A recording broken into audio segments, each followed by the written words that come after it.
벨라루스의 참전 가능성도 제기됩니다. 비공식적으로는 이미 전쟁에 참여를 하고 있다고 보고 있거든요. 러시아에 대한 군사적인 위협이 곧 벨라루스의 위협이라는 벨라루스의 출국 권고가 발령된 상태라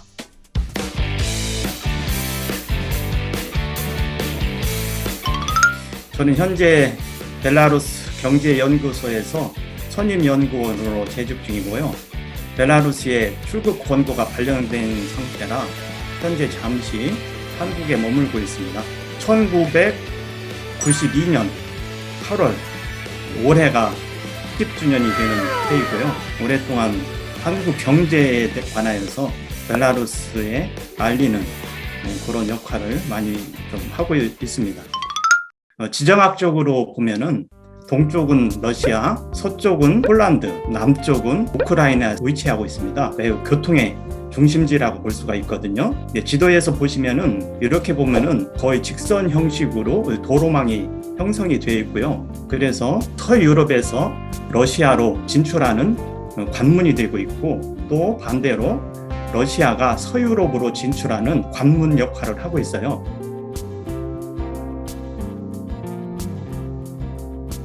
러시아 입장에서 볼 때는 벨라루스는 지정학적으로 아주 중요한 역할을 맡고 있기 때문에 절대로 포기할 수 없는 그런 나라라고 이렇게 볼 수가 있습니다. 정치적인 이유와 경제적인 이유를 들 수 있겠습니다.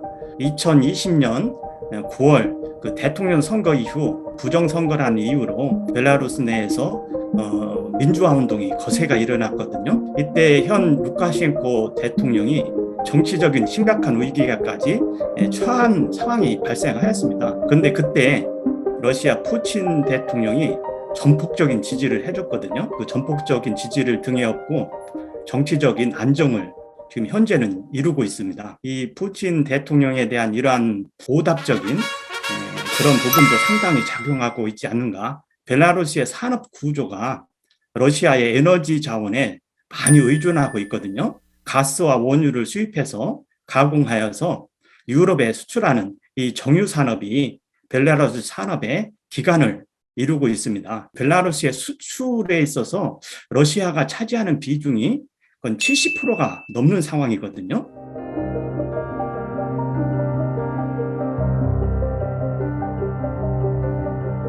이로 인해서 러시아에 대한 군사적인 위협이 곧 벨라루스의 위협이라는 그런 생각이 지배적이거든요.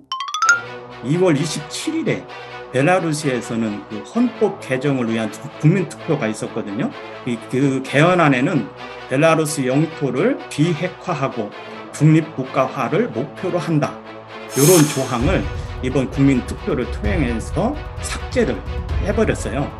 벨라루스 내에 러시아 핵무기가 배치가 되고 또 이를 통하여서 또 나토와 적대적인 군사 관계에 휘말리는 상황이 되지 않는가 그런 상황을 예상하고 있습니다. 비공식적으로는 이미 전쟁에 참여를 하고 있다고 보고 있거든요. 오늘 나온 기사를 보면은 전쟁 참여가 전투병력으로 전환되지 않았는가.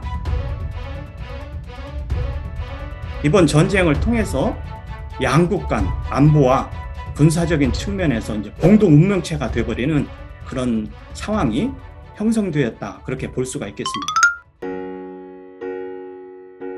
벨라루스도 마찬가지로 같은 동슬라브 민족으로서 혈연 관계가 매우 깊거든요. 벨라루스 국민들이 느끼는 전쟁의 아픔은 그 당사자인 러시아와 우크라이나 사람들 못지않게 많은 고통을 느끼고 있습니다. 왜 그러냐면 실질적으로 친척들이 이제 전사하는 또 전쟁의 피해를 많이 입는 소식들을 많이 접하고 있기 때문이죠.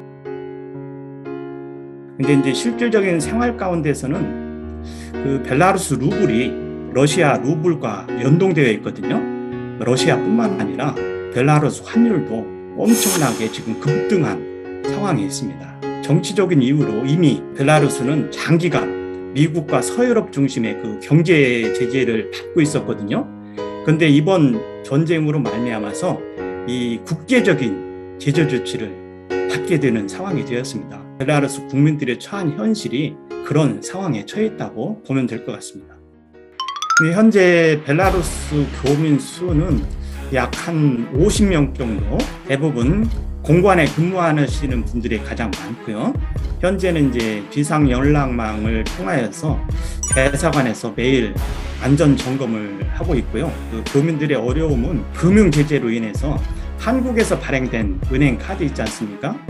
그것을 실질적으로 지금 사용하지 못하고 있어요. 그리고 이제 항공편으로는 터키 이스탄불 노선만 좀 정상적으로 운행되고 있고 나머지는 거의 막혀 있는 상황이거든요. 또 육로로 탈출을 하고자 했을 때도 리투아니아, 빌리우스 쪽만 실질적으로 가능하기 때문에 교민들이 실제적으로 느끼는 어려움이라고 볼 수 있겠습니다.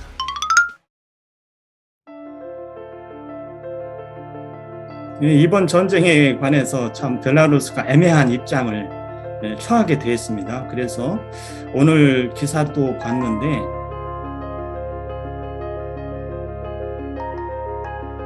그래서 이렇게 돼버리면 앞으로 그동안 교역 관계가 크지 않았는데 악화되는 그런 상황으로 발전할 수 있지 않을까 하는 염려가 많이 있거든요.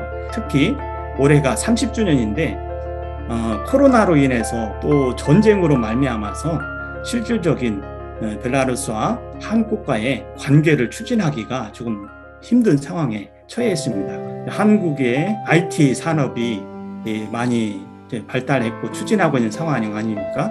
그래서 벨라루스 같은 경우에도 IT 산업을 적극적으로 개발하고 있기 때문에 한국과 앞으로는 협력할 부분이 많이 있습니다.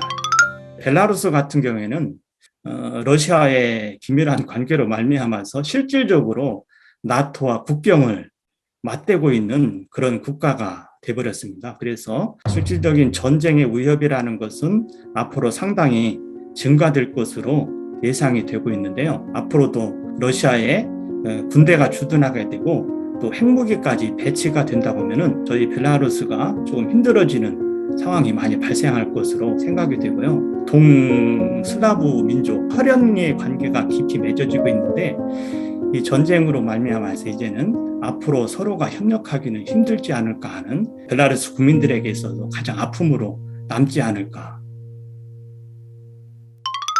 현 우크라이나 상황을 보면서 자국의 안보를 외부에 의존하는 것이 얼마나 위험한가를 잘 보게 되는 계기라고 생각이 돼요. 그래서 한반도의 평화 통일을 이루는 데 있어서도 그 자주 국방이 얼마나 중요한가 그런 생각을 많이 하게 됩니다.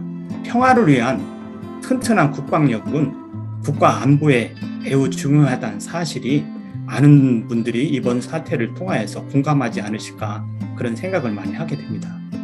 민주평통에서 관심을 많이 가지시고 인터뷰를 통해서 추진해 주시는 것에 대해서 많이 감사를 드리고요. 또 이번 기회에 또 벨라루스에 대해서 또 알리는 계기가 되어서 개인적으로도 기쁘게 생각을 합니다.